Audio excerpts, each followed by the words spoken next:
spray so sad to the field French hillside as you walk this land.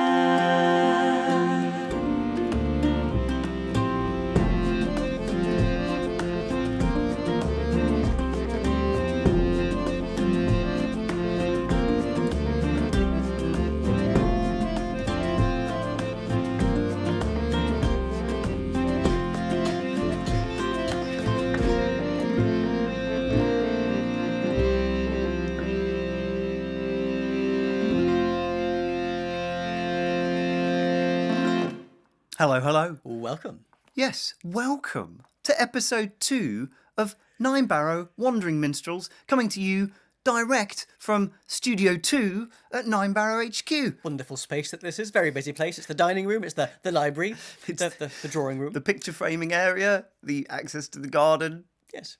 In fact, the access to all other parts of the house, actually, if we're being honest. It's a lot going on here. So, yeah, but welcome to it, whatever you want to choose to call it. So, so back in 2020, we notched up about 6 concerts over the course of the year, didn't we? And it was, some of them were getting quite complicated to put together. And so things were getting a little bit... 7? Was it 7? Was it 7?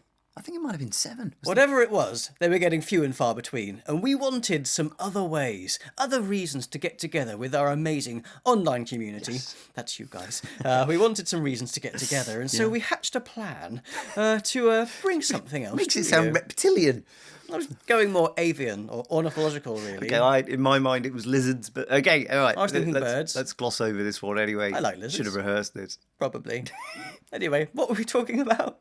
I think we were talking about how the fact Ninebarrow Wandering Minstrels was born, Jay, out of a desire for us to bring our community together. That was it, yeah. Yes, a musical TV show type thing, I think we call it, where we take you out into the great blue yonder. We immerse you in the sights and the sounds of the outdoors, the history and the stories that we're passionate about. And we sing you some songs along the way because, well, we wouldn't be wandering minstrels if we didn't do that. Not really. Good ones, anyway. And we thought we'd also use the time to interview some people who are very relevant to Ninebarrow, who we find fascinating and very interesting, and we thought you might as well. And also to use it as a bit of a platform to share the music that we love with you as well, because we think that if we like it, it's a good chance you'll like it as well. Absolutely. And I think the most important thing is, whatever these shows contain, we're all taking part in them together in this incredible online community that has grown up beyond our wildest expectations over the last year. And it's a wonderful chance for us to get together and have an evening. This is it. So as we're online, wherever you're watching from, why not let us know in the comments. We keep doing this. This is now comments fingers. So this started spontaneously in the last episode, and we're now going to have to keep this up forever. I don't know how I feel about that. It's now a thing. It's yes. Let us know where you're watching from, which pets are watching with you, what you've got on your plate in front of you. All of the above. It's all interesting. So I think it's about time we find out what we've got coming up in this evening's show. We head over towards Abbottsbury and West Dorset, to the South Dorset Ridgeway, and to the UNESCO World Heritage Site of Chesil Beach. And we explore that area's more precarious history as a site of invasion. And of course, we'll sing you some songs along the way. We're in the 500th year anniversary of Ferdinand Magellan's circumnavigation of the world, and we're going to interview my dad, Bob Whitley, about how this incredible piece of history inspired his folk musical. We'll bring you a song from the Ninebarrow Gig Archive. And we'll also be sharing our Episode 2 Mixtape, a collection of some of our favourite tracks from musicians we think you'll love too. So without further ado, let's head over to Abbottsbury and get this show on the road.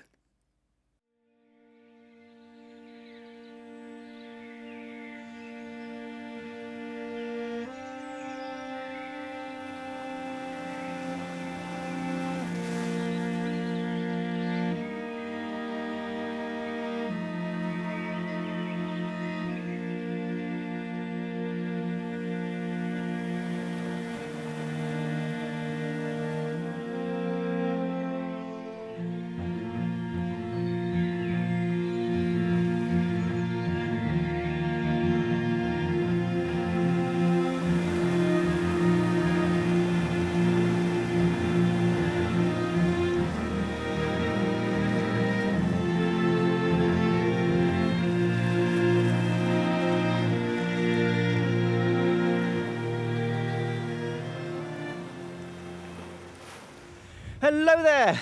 So we're stood atop the South Dorset Ridgeway, above the gorgeous village of Abbottsbury in West Dorset. We have come out on a bitter cold February morning. We've just seen some snowflakes. Yes, we came to seek the sunrise so that you don't have to. As you can see by the slate grey clouds above us and around us, which were not supposed to be there. It was supposed to be sunny today, but we've kind of failed in our endeavour to find the sunrise. But that's what you get when you put your trust in the British weather forecast, isn't it? It is indeed. Now, for those that might not be aware, the South Dorset Ridgeway is a 17-mile stretch of chalk downland, and it begins in Osmington, which is about 14.5 miles in that direction, and it ends in West Bexington, which is about 2.5 miles in that direction. And it's just such an enigmatic landscape, and it seems to have woven a spell around us humans for thousands of years. And for millennia, we've been drawn to this place, and for millennia, we've been leaving our mark on it in so many different ways. Yeah, it's human interaction with this landscape is just everywhere that you look. And if you know our music well, you'll know that we've written 3 songs so far about sites on the South Dorset Ridgeway. There's Mother, about the child-stealing fairies that inhabit the Binkham Bumps just outside Weymouth. There's To the Stones, which is about a Neolithic long barrow called the Grey Mare and Her Colts, which is just over the hill here. And there's also Overthrown, which is more about this landscape as a whole. Its towers, its mounds, its henges, and its hill forts, and they all scatter this landscape. And it's on that last one, Hill Fort, that we're going to focus on for the first part of this walk, because we're going to be heading west along the Ridgeway to a magnificent Iron Age hill fort called Abbottsbury Castle. Yes, we are indeed. And Aberrantbury Castle is it's a pretty important site because in AD 43, something began there that would change the course of history in this country forever. And that was the Roman conquest of Britain. Shall we? Let's get going. The afternoon, both calm and still, the hedgerow bare beneath the hill, above the oak tree's lofty frame, heavy clouds that threaten rain.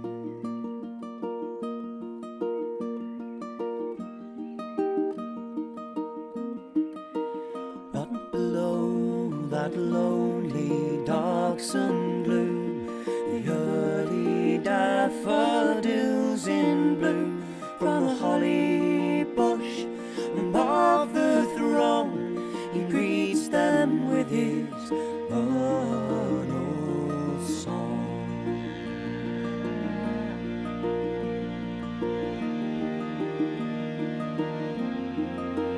From the other trees across the dell, the choir of voices starts to swell, and banish now the thought of rain, and hail the robin king again. So, the sun is just about starting to come out, which is very nice. I think to say that it's warming up might be overstating the case a little bit. I can't feel my face at the moment. But anyway, we're here, and you can immediately see why it is that us humans have been drawn to this place for centuries. It's just incredible. It is. So you've got that amazing shingle beach of Chesil Beach, and the Isle of Portland over there to the southeast, and on a clear day to the southwest you can see all the way across the border to Devon and to the red cliffs of Sidmouth. And to be fair, the view to the north isn't too bad either. It's not. It's pretty not. nice. Look, we've paused here next to this beacon type brazier thing. To be perfectly honest, we don't really know the history behind this. Probably not a lot of history to Well, it, no, I don't think. it doesn't look particularly old. Although, every time I walk past it, I like to think of it as an ancient warning beacon. You know, the beacons of Gondor from Lord of the Rings, that kind of thing. I like to imagine the Iron Age people that lived along this stretch of the Ridgeway, they would be looking out for signs of invasion from the north, but also out to sea to the south. And as the ships of the Roman fleet arrived off the coast of Abbottsbury here, I love to imagine these beacons springing into life, being lit all along the Ridgeway. But we've also got a Second World War pillbox here as well, so clearly it wasn't only the threat of Roman invasion that this piece of Dorset coastline has had to endure. No, indeed not. But look, we're going to stick with the 1st century AD for the time being, and perhaps we'll get on to 20th century history a little bit later. You who wander, you who roam, may safe paths guide you from your home to the can-crowned mountains, to the spray-soaked sand, to the field-fringed hillside, as you walk this land.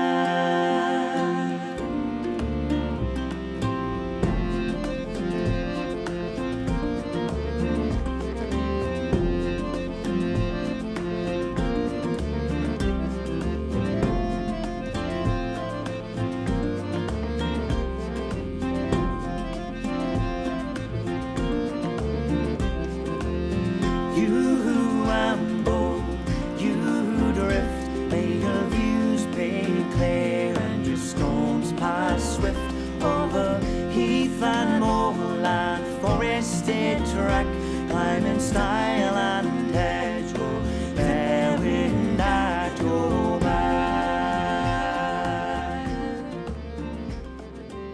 So here we are at the magnificent Abbottsbury Castle. Okay, look, we know what you're thinking. We said castle and you're feeling a little bit short-changed. Well, look, don't blame us, blame the Ordnance Survey, because that's what they call it.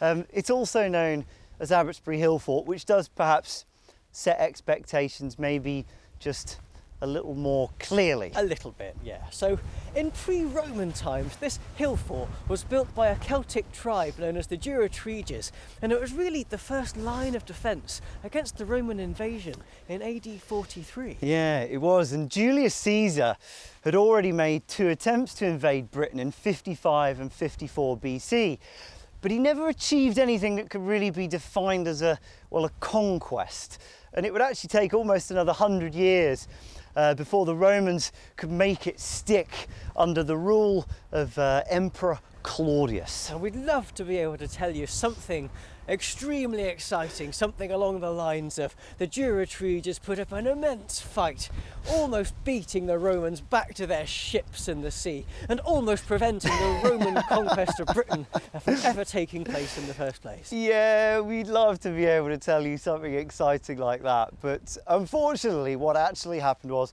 the Romans waltzed up from the coast and actually took Abbottsbury Castle without any fighting whatsoever before they headed inland to tackle presumably the slightly more vigorously defended Maiden Castle, which is near to Dorchester. So, Abbottsbury Castle, an important historic site, if not the site of an immense battle. No, indeed not. Now, we're going to give you a song from somewhere up here, but look, we're going to go and find somewhere a little bit more out of the wind, because it is going to involve me playing a tenor guitar, and I can't do it in mittens. So I need to go and find somewhere where my circulation can be maintained for around about 4 minutes. So we'll go and do that and yeah, see what we can find. So we found somewhere out of the wind, just about. Changeable conditions. But still cold. Sun's coming out, sun's going in, still freezing cold, and I'm losing the circulation in my fingers. So we'll crack on and, whilst my fingers are still working. Now, We'll try not to shiver while we sing as well. all of the above. Now, you're probably thinking, if you know our music, you're thinking, they're going to sing the sea, because that's about Romans and a hill fort somewhere. Well, we're not, actually, because that's about Romans in Cumbria and about, well, a Roman hill fort. And this is a a Celtic one. So we're not going to do that because we're actually rather hoping we're going to do a Wandering Minstrels from Cumbria at some point in the future. I tried to cross my fingers there. They don't really cross in my thick gloves. But So instead, we're going to do the next best thing, which is a song called Siege about another castle in Dorset. This one is about Corfe Castle. My lady's gown is midnight black. On hearth and bowl she turns her back. With her servants and soldiers 5, she watches as those distant lights arrive. No one's coming when you call. You stand alone upon the wall. No one's coming when you cry. You stand as one. Oh, well.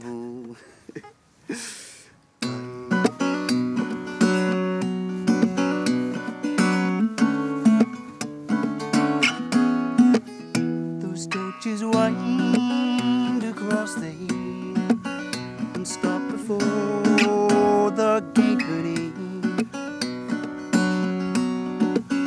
They demand our cannons, our walls unmanned. More face and death, here where we stand. No one's coming when you call.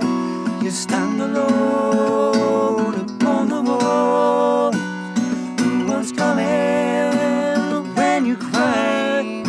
You stand as one, or all will die.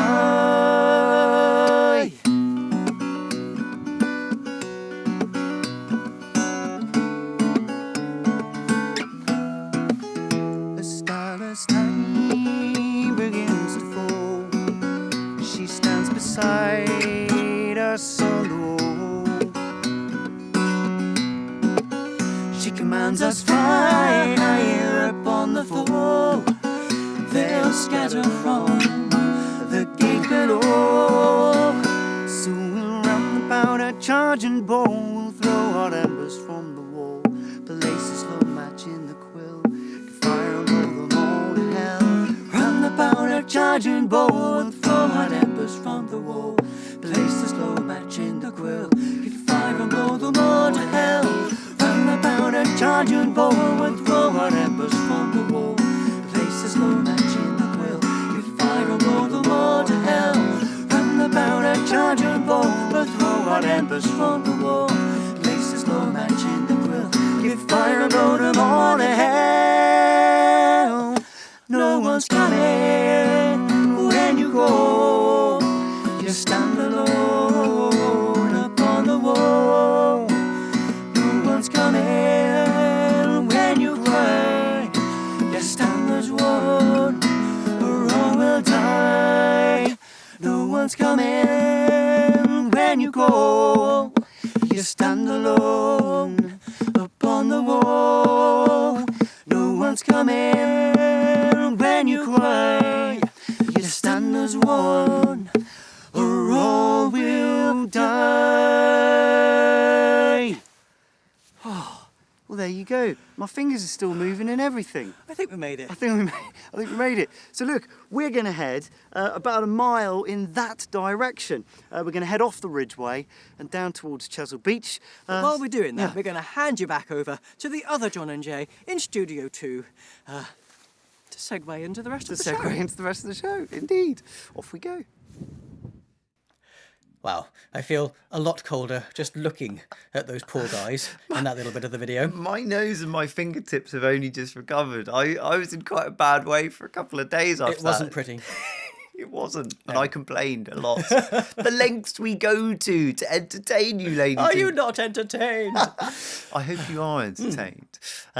So keep the comments coming. Great to hear where you're tuning in from. Whether you're leaving those comments direct on the YouTube feed, or whether you're perhaps taking part in the, well, now legendary Barrow Bod's Facebook group chat threads. These chat threads for our broadcast, they are epic, absolutely epic, in every sense.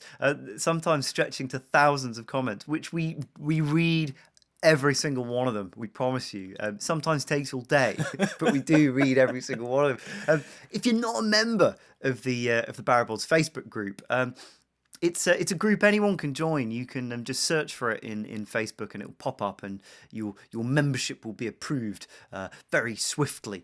And it's amazing. I mean, it started off as a kind of, obviously, a group about Ninebarrow, but it's over the last year. It's taken on a life of its own. It really has. It's turned into an amazing community, sharing all sorts of stuff. But at the moment, mostly sharing pictures of emerging spring flowers. Which is what we need at the moment. Barrow buds. Hashtag Barrow buds. Hashtag Barrow buds. And maybe some more about Barrow buds a little bit later in the show. This is it. But so we'll bring you the rest of that walk as well. We'll head back out into the cold later on in the show. But before then, we've got an interview. Now, in episode 1, we interviewed John's sister Sarah, the lovely Sarah Whitley, who was responsible for all of the artwork in all of our albums. Yes, and it was fascinating. It was fascinating. And look, we're going to keep it a family affair this time. In future episodes, we will interview people that aren't in the Whitley family. Other people are available. They are we available. are aware of that. But there are some relevant things happening at the moment. So as we said earlier, we're going to be catching up with my dad, Dr. Bob Whitley, Doctor of Chemistry, by the way. Proper doctor. Not a medical doctor. We've seen his thesis. Yes, we have. A thesis.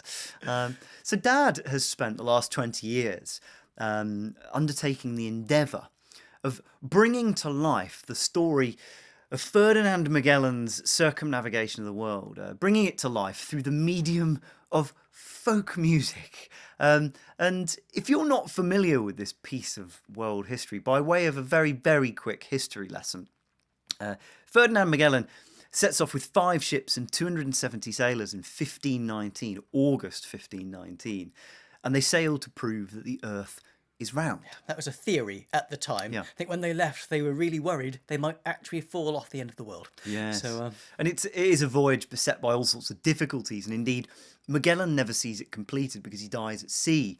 But of the 270 sailors that set out with him, and of the 5 ships, 18 sailors are left alive by the end, and they limp back, completing this voyage in September 2022 on one ship that is left unsunk. So a little bit earlier, we caught up with Dad to talk to him about, well, all things folk music, but specifically about that project and how he spent 2 decades of his life bringing it to fruition.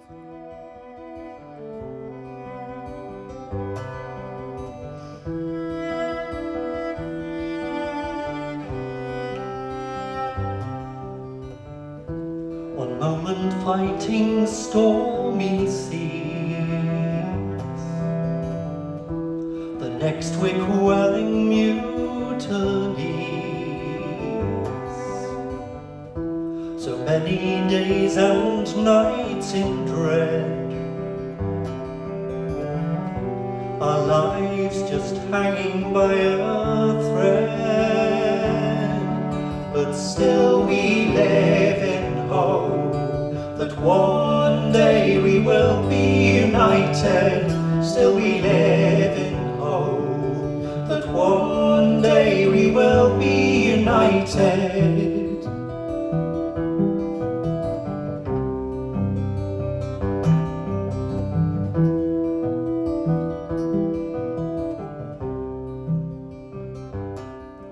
Our captains, they determine whether we... So there was a bit of footage from Dad's most recent performance of Circumnavigation with our good mate Lee Mackenzie on cello, and that was at Lighthouse Pool back in October. And here we have him, Mr. Bob Whitley. Good evening, Father. Good evening. thank you for joining us. Thank you for sparing some time to have a chat with us tonight. How's third lockdown treating you? Oh, God. Not so good as the other ones, but I'm working on another project now. So Oh might get onto that later, Dad. So yeah, we're going to ask you a little bit about the project of Magellan's circumnavigation of the world and your folk tale that you've crafted around it. But perhaps before we get on with that, now you are quite accurately portrayed as being the main reason The that John- Genesis. the genesis of Ninebarrow, the reason why John and I sing together. And so we thought we'd just start off by asking you, how it was that you got into the world of folk music. Well, it's funny. I've been giving it some thought since Jonathan mentioned you might ask that, and I suppose my first introduction to folk music was probably the White Heather Club on New Year's Eve with my dad. Liked when I was a small kid, and then in the early 60s, of course, it was a fantastic period of protest music and Bob Dylan and people like Joan Baez. There was some new folk things on the television. The Corries did a program, and there were people like the Clancy Brothers, which I liked. Some of my friends played guitars and played a bit of Bob Dylan sort of stuff and blues. They were into Muddy Waters and Blind Lemon Jefferson and people like that. And I wanted to play with them, but I couldn't get my hands around the guitars. They all had these Spanish sort of guitars. So I got myself a harmonica and sort of did imitations of Bob Dylan on the harmonica. And just before I went to university, I was saying to my mates, is there anything smaller than a blasted guitar? Because my fingers aren't long enough to play the guitar. And someone said, what about a mandolin? And I didn't really know what a mandolin was. In my first holiday, I went to a music shop in Southall where the guy made double basses, but I'd seen through the windows all these fantastic instruments hanging up in there. And I went in, and he was an old chap, and he asked me if I was any good at woodwork because he was looking for an apprentice to make double basses. And I think I said, you should see my chessboard I made. None of the squares on the chessboard are actually the same size. And then we talked about the instruments, and I asked him what this large mandolin-like looking instrument was on the wall, and he told me it was a mandola. And so he got it down off the wall, and I played 3 chords and one of the few songs I actually sang at that time, which was Sally Free and Easy by Cyril Tawney. And he really liked, and I think I had a reasonable voice. And so he said, this shouldn't be on a wall. And he said, I'll sell it to you if you like. And I said, well, how much? And he said, 30 quid. And that was like 1969, 70. So that was probably, I don't know, about 10% of my grant, I think. And I said, well, if I come back after the holidays, I'll do my holiday job, if you keep it. And he did. And I bought it. Aww. And that is how I got into Amazing.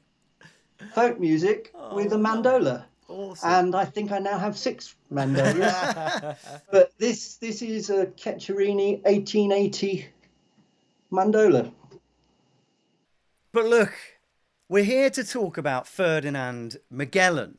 Now, when was it that you first discovered the story of Ferdinand Magellan? Because presumably you must have been aware of him as a historical figure before he became the inspiration for your music? I think we might have done a little bit about Magellan's circumnavigation in history at school at some stage, but the actual musical started totally by accident. I was sitting playing a few chords on the guitar, I think in E minor and something like that, and I suddenly was thinking about a song about a sailor worrying about going off to sea for a long journey, and the words I'm leaving in the morning, love, came into my head, and I just started from there, doing chord shapes, and the words were coming with the music at the same time.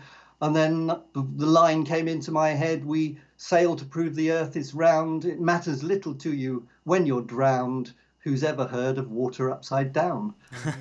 And I suddenly thought, ooh, somebody going on a circumnavigation. So it started off with a couple of songs, and then, so what was it that made you think that you could then create an entire musical out of the story? So I started actually working on the idea of writing it as a duet for the sailor and the sailor's wife, basically, and mirroring the story of Magellan, Ferdinand Magellan, and his wife, so Beatrice.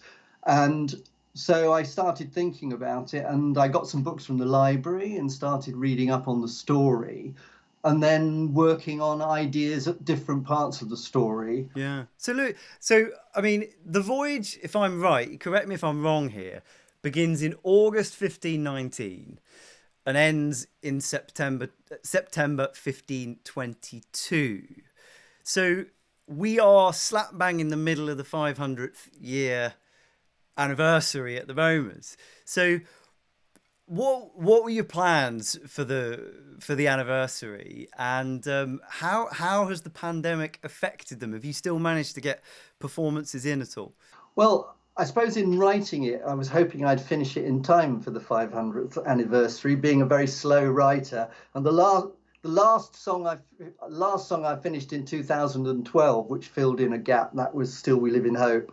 And then I was thinking about doing it. And in fact, first of all, I sent it off to Sir Cameron Mackintosh as a musical and got a very polite letter back saying he didn't do new musicals anymore. He only did like the famous ones that were already earning money. And so I thought I might consider doing it myself.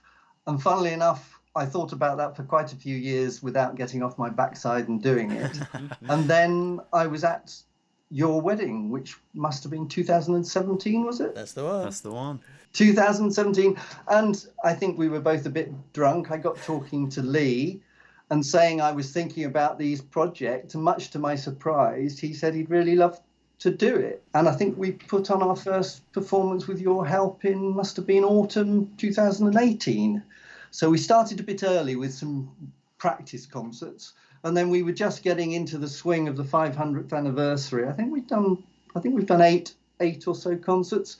And of course, the pandemic hit. So it's a bit of a disaster, really, in terms of 2 years out of my five years. Yeah, I suppose getting the one at the Lighthouse in September was really lucky because it just fell in the middle, didn't it? It felt really special. I think everyone that was there actually really felt appreciated very being able lucky to get back into it, to be a part of a live performance in a theatre, actually. And it gave Lee and I something to do while we were allowed to meet socially distanced to rehearse, to actually work on. Otherwise, we wouldn't have really done anything for 18 months. No. But there's still time, right, to get some of your shows before the 500th anniversary of them arriving back in Seville comes to pass. I hope so. I think it's going to be a little difficult after the COVID pandemic thing, but I think we may, if we're lucky, get something in the autumn 2021, and hopefully we'll get some in 2022. But I think getting the momentum going with the venues is going to be more difficult. Fingers crossed as the days get longer, social distancing will begin to... Yes, we just got to pump people full of vaccine rapidly. Well, I've had one. Hey, excellent. That's great news. It's we're getting there. Signs of improvements. So look, one final question, Dad. And given that I know the answer to this already, I'm going to limit you to 30 seconds, okay? So, are there plans for any future folk musical production type things? Well, at the beginning of 2020, I finished my Ophelia folk opera of 40 years writing. And then, having just finished the third volume of Hilary Mantel's Wolf Hall trilogy, I have had 4 or 5 songs tunes in my head since I bought a ukulele about the same time you did, which sounded slightly sort of, 15th, 16th century. And I started working on Anne Boleyn, Wolf at the Door, and I completed that in May and June of 2020. So it's my fastest musical ever. And Lee is desperate to get practicing on his new... he's had a new cello thing, a baroque cello. Yes, made. he's talked to us so quite a lot about that. To try that out. Excellent. Oh, well, look, that's really exciting. And I think that's a lovely thing to hear, actually, that 2020, a year that has been pretty rubbish for a lot of things, has actually seen you produce a musical which in previous experience has taken you 40 years to produce one and 20 years to produce the other, and you've managed to do this one in 12 months. I'd say that's quite remarkable. And now I'm starting on the novel. He's unstoppable, ladies and gentlemen. Thanks for the chat, Dad. Really, really good to catch up. And yes, lovely to hear the updates on Magellan. And fingers crossed we will be there in a theatre with you at some point in the autumn before the anniversary is up. All right, we'll see you soon, Dad. All right, thanks for having the opportunity. Bye. Bye. Bye. Always be coming home to me. You'll always be coming home to me. You'll always be coming home to me. Coming home.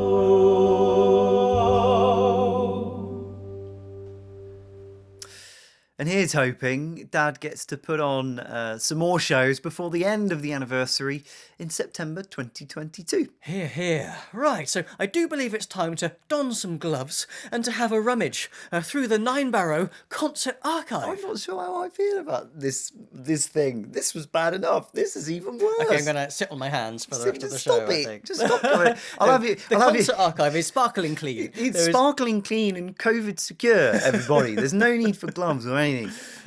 Yes, you may well know that over at the Ninebarrow website, we have launched the Ninebarrow Concert Archive, which is essentially a way for people to go back and experience some of the best online shows we put on from last year again, or indeed for the first time if they didn't manage to catch them when they went out live.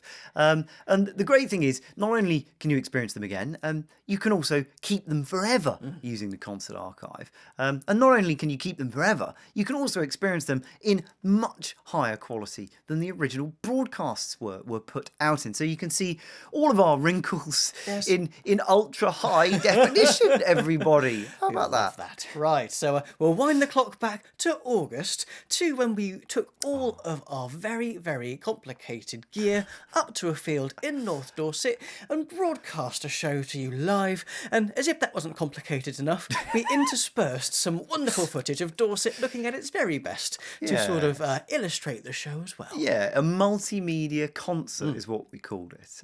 It was a lot of fun. And so during that concert, we sang a version of Overthrown, which is one of our South Dorset Ridgeway songs. And we thought it'd be lovely to share that with you again, given that we've been out rambling there in this episode. So here is Overthrown.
Passing clouds and veil unbroken,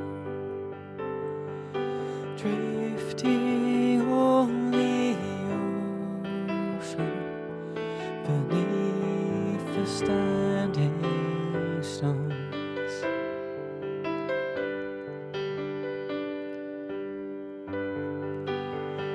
Fleeting day unravels, unfolds. The sun reveals with gold a fortress overthrown.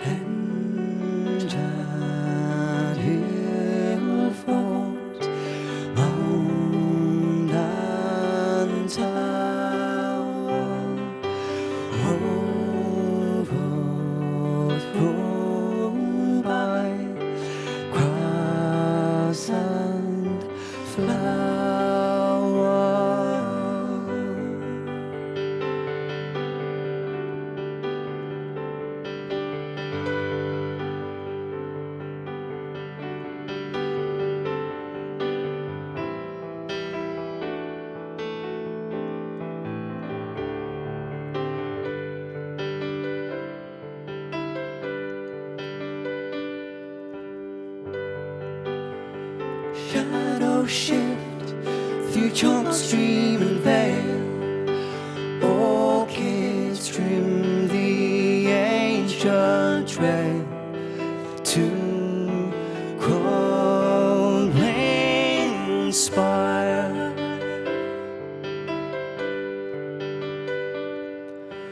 And a hill fort, mound and tower,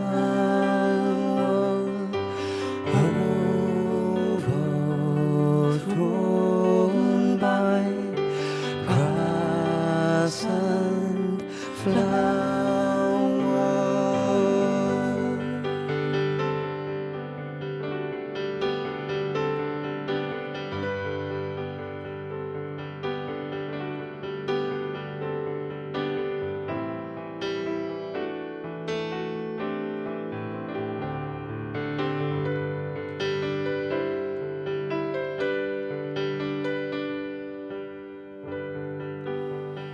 Wild fields grow in rough hues of brown. Patchwork drapes the Barrow down. A quilt bestowed on time. And at hill fort, mound and tower,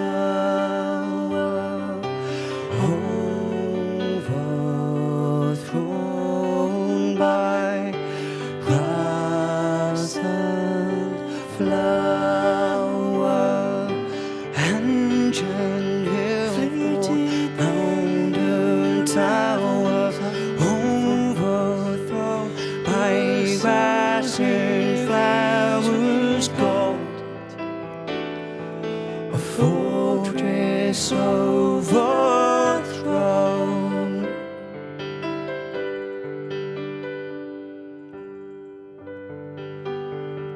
Fleeting day unravels, unfolds.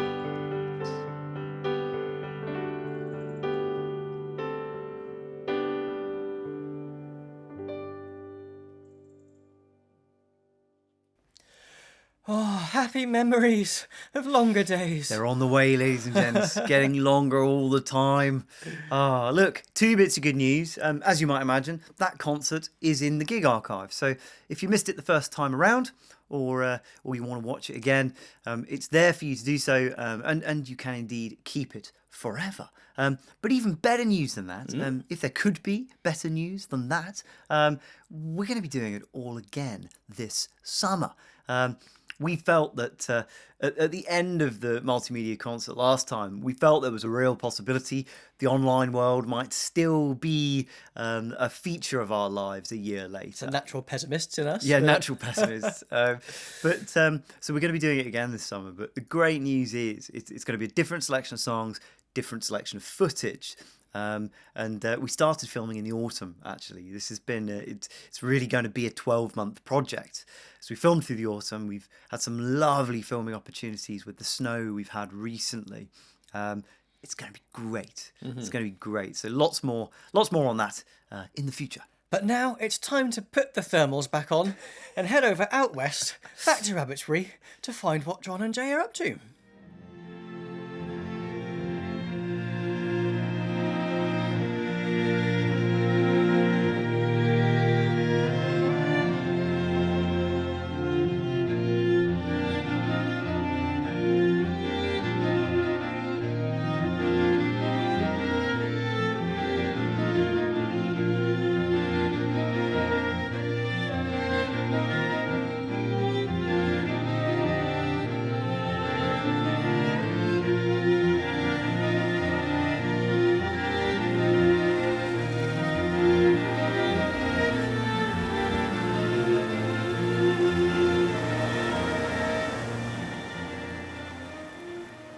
Welcome back to West Dorset.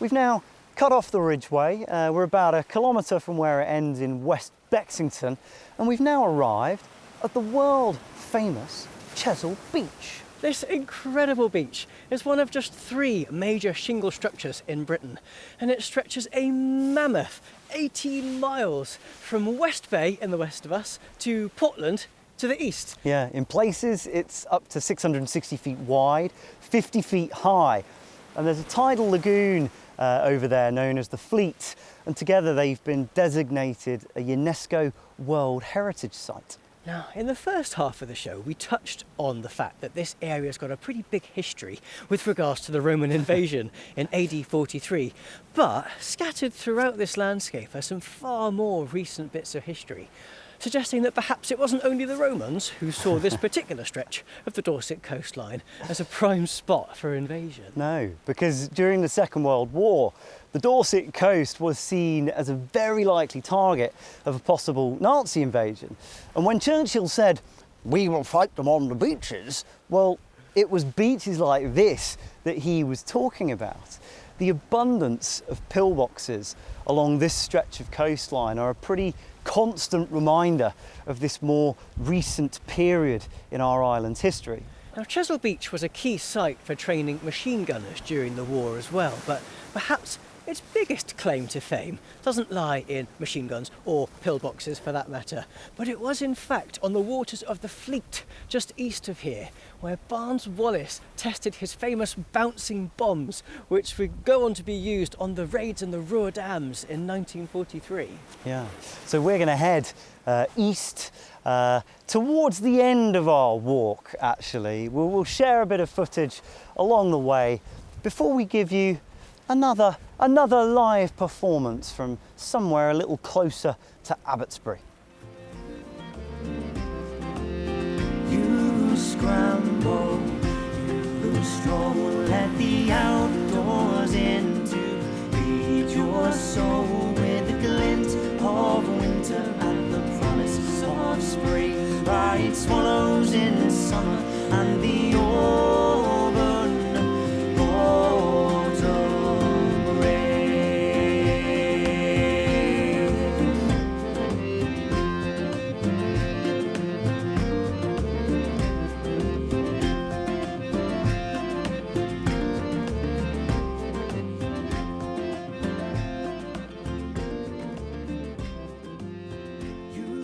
So we're almost at the end of this 6.5 mile loop around Abbottsbury, and we've just arrived below the magnificent St Catherine's Chapel, which sits atop this prominent hill just above the village of Abbottsbury. You've probably seen it in the video so far as a tiny speck in the distance. In the but background. We're very close to it now. But yeah, nobody knows exactly when St Catherine's Chapel was built. There's no specific date set to it, but the style is very much 14th century, so we've been told. And it kind of fits with the abbey in the village below. So. It does, and it's generally thought that it was a place of retreat for the monks of the abbey to come up here and spend time reflecting, which you can kind of imagine really, because it is just a marvellous place to come and sit. And it's also spend some got time. wonderful acoustics as well, but unfortunately, Pandemic. Lockdown, not so being allowed to it's go locked at the moment. So we can't sing you a song from within. in better times we would do though. So we're going to sing you a song from the hillside below St Catherine's Chapel instead. It's been quite a grey day for a large proportion of this walk. Flashes of sunshine. Flashes of Bit of sunshine. sunshine in the winter. But we're going to sing you quite a dark song to finish off with. Well, just because, to be honest, just because we're freezing cold. We're going to sing you Three Ravens, which is a cracking, dark, traditional tune. So what we're going to do is we're going to flip the camera around so you can have the chapel in the background while we sing.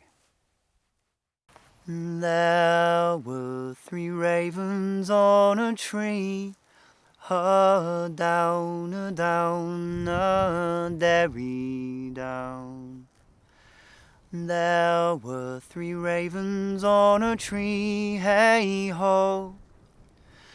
And the middlemost raven said to me, there lies a dead man by yon tree. down, down, derry down, hey ho. There comes a lady full of woe, down, down, derry down. There comes a lady full of woe, hey ho. There comes a lady full of woe, riding as fast as she can go. Down, down, derry down, hey ho. Who's this that's killed my own true love? Down, down, derry down. Who's this that's killed my own true love? Hey ho. I hope it never he'll never rest, nor e'er enjoy that blessed place. Down, down, derry down, hey ho. There were 3 ravens on a tree, down, down, derry down. There were 3 ravens on a tree, hey ho. There were 3 ravens on a tree. They were as black might be. Down, down, derry down, hey ho. Well, there you go. And a rather dark end to a rather cold. You probably couldn't take us very seriously with our hats like this, could you? Yeah, we'll let these down now. Rather serious song. We can't sing unaccompanied with the flaps down because we can't hear one another. It's actually remarkably difficult to sing unaccompanied outdoors without any acoustics because you can't hear yourself terribly well. But hopefully we didn't butcher that rendition too much. Hopefully. So anyway, that's it. We're off home now, I think. It's time for a curry. We're going to go and warm up. Look at my fingers. They're absolutely ruined. So we're going to hand back to a slightly warmer Jay and John back in the studio. Yeah, thanks for joining us, everybody. Hope you enjoyed it. See you soon. See you soon. Oh, wasn't that a lovely day? Yeah. In hindsight. Yeah, in hindsight. There are a lot of things that Ninebarrow do that we look back on and go, wasn't that great? But at the time we were uncomfortable, stressed, cold, you know. Oh, but it was a good day out. A lovely day. It was a lovely day out. So look, this is the moment in the show where we share with you the episode 2 mixtape. Now, if you didn't catch episode 1, you might be wondering what this is all about. Well, the Ninebarrow mixtape is something we're planning on doing for each episode, an hour's worth of music that essentially we love and take inspiration from. And in the last episode, we picked 10 or 11 tracks that were, I suppose, inspirational to the early Ninebarrow sound. And this time, we're just picking an hour's worth of folk music that what we love. Mm-hmm. And there's a fairly good chance that if we like it, you're going to like it too. We think so. Now, last time we picked a song from that playlist and integrated it with some drone footage we shot out in the landscape. We were going to do a similar sort of thing this time around, but unfortunately, now John, over the last few months, he might have flown the drone out in a little bit too much drizzly weather, perhaps over a few too many great salt seas.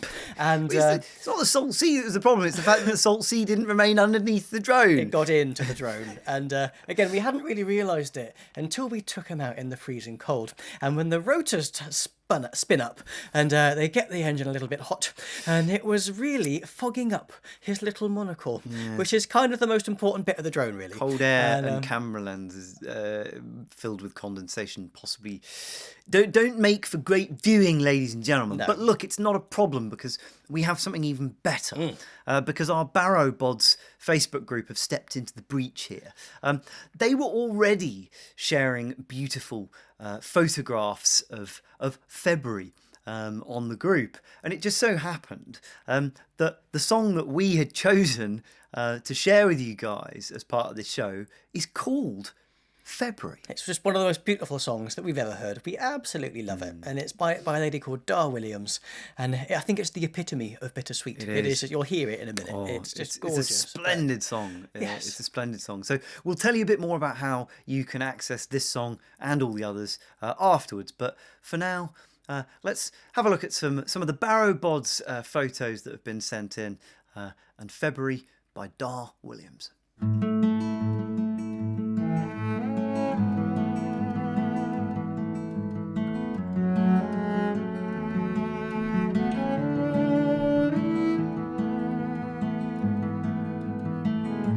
I threw your keys in the water. I looked back, they'd frozen halfway down in the ice. They froze up so quickly, the keys and their owners. Even after the anger, it all turned silent and the everyday turned solitary. So we came to February.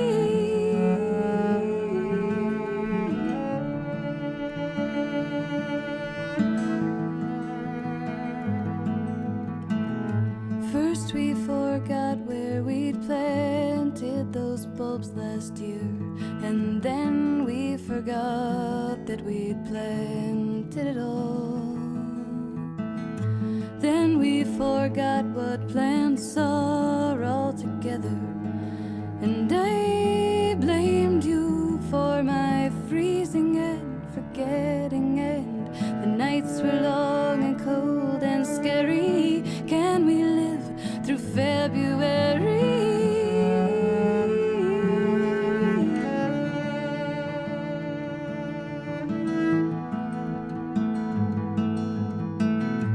You know, I think Christmas was a long red glare shot up like a warning.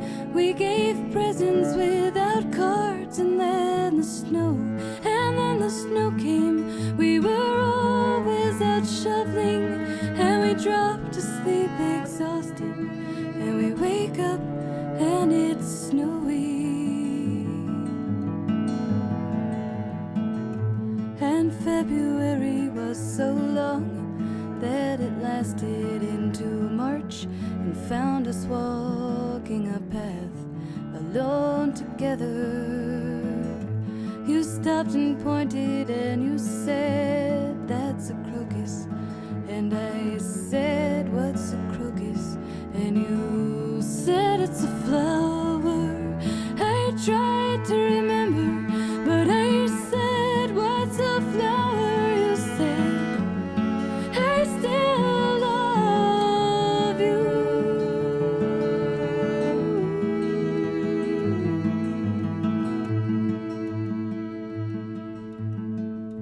The leaves were turning as we drove to the hardware store.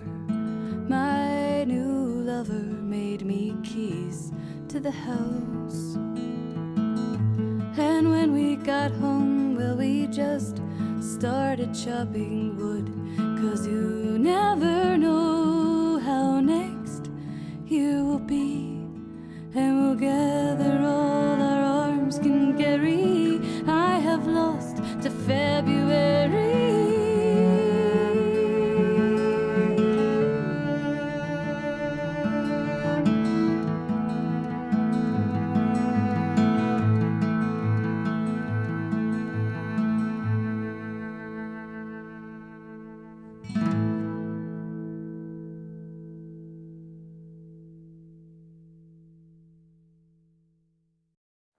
Oh, it gets me every time, that song. I love it. It is a stunner. Yes, isn't it? and thank you so much to the Barrow Bods for all of your photography. Some That was amazing gorgeous. photography there. It's been wonderful putting that video together. So thanks. Maybe we'll do it again sometime. I think we should. Actually.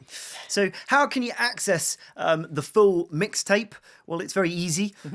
Over at the website, ninebarrow.co.uk/minstrels. You're probably there already, I think. Yes, because it's If how you're you're watching this show. accessing this show. The mixtape appears right next to where you access the video. You'll be able to listen to some low quality snippets within the browser, but you'll need a full Spotify account in order to listen to the whole thing. It's free to sign up for. You'll have to endure some adverts, but it's well worth it to go and explore some new music. Do Spotify offer fair remuneration to artists for the streams? Probably not. Definitely not. Let's just say that you're going to have to rack up quite a lot of streams in order to afford your new pair of thermal underwear for your next outdoor broadcast, ladies and gentlemen. But it's not all bad, It's a great place to discover new music, and we hope if you like it enough, you'll delve into those artists a bit more, and maybe if you like them enough, buy a couple of albums directly from them. Yeah, That'd be a good place to go. absolutely. So we're nearly at the end of the show. Thanks for all your comments today. Let us know what you think of it, if you've enjoyed it, if you'd like to see more of them. It's always great to see that. Don't forget to subscribe to our YouTube channel as well. It's obviously it helps us bolster those subscription numbers, but also you get notifications of when we actually post a video, which is always helpful. No e-tickets for these shows. They're free to air. Obviously, we're always grateful if anyone feels able to offer a donation if they've enjoyed the show. Those donations go towards future production costs of being able to put on more of these in the future. Maybe a new lens for the drone. I'm hoping I'm going to be able to fix that one, actually. I hope so. I think a dish of rice to absorb some of this condensation. You ever done that? You ever get condensation in your watch? Get it in a bowl of rice over a radiator. The rice absorbs the moisture. Hey, look, we're full of top tips, but I think we're probably not going to finish this episode on rice. No, there's one more thing we've got to share with you. So hopefully you know by now that we're having our album launch party in a couple of weeks' time. We are. So the album is officially released on the 5th of March. If you're on the mailing list, which we know many of you are, you may well have had your copy of the album already because pre-orders went out early to the special people who were on the mailing list. So on the 13th of March, we're going to be having our album launch party. Why aren't we doing it on the 5th? Well, we're going to be planting 1,000 trees in North Dorset that week. We were going to say weather permitting, but we're going to be doing that rain or shine. We are. They've got to go in the ground. They've got to go in the ground. So the week after, we're going to be broadcasting a show that's been filmed up at the beautiful St James's Church in Old Town Pool. It is a spectacular building. We brought along a superb lighting engineer to bring that space to life, to bring the songs to life. And e-tickets are on sale for that show now. And after the concert, we're going to be coming back right here for another live Q&A. So we thought we'd finish the show with the full trailer of what you can expect on the 13th of March. So thanks so much for joining us, guys. We hope you've enjoyed the show again tonight, and we'll see you later. See you soon.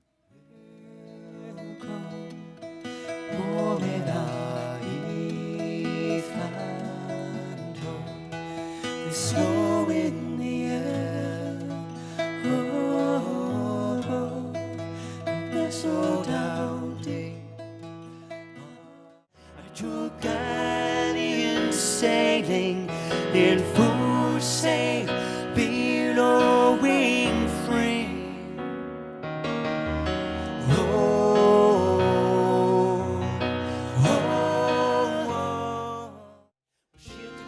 Sword and chain, stand before the high-speed train. The will not let them build upon the countryside until it's gone.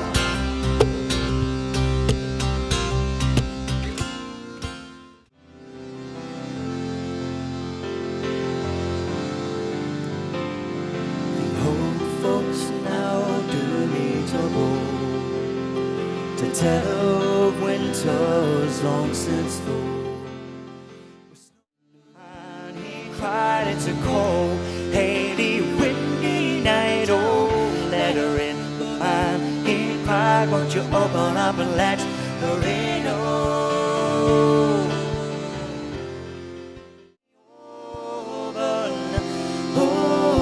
autumn rain.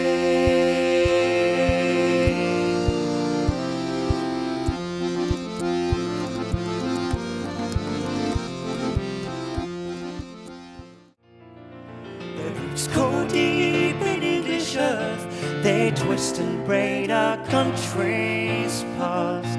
With timber strong they'll guard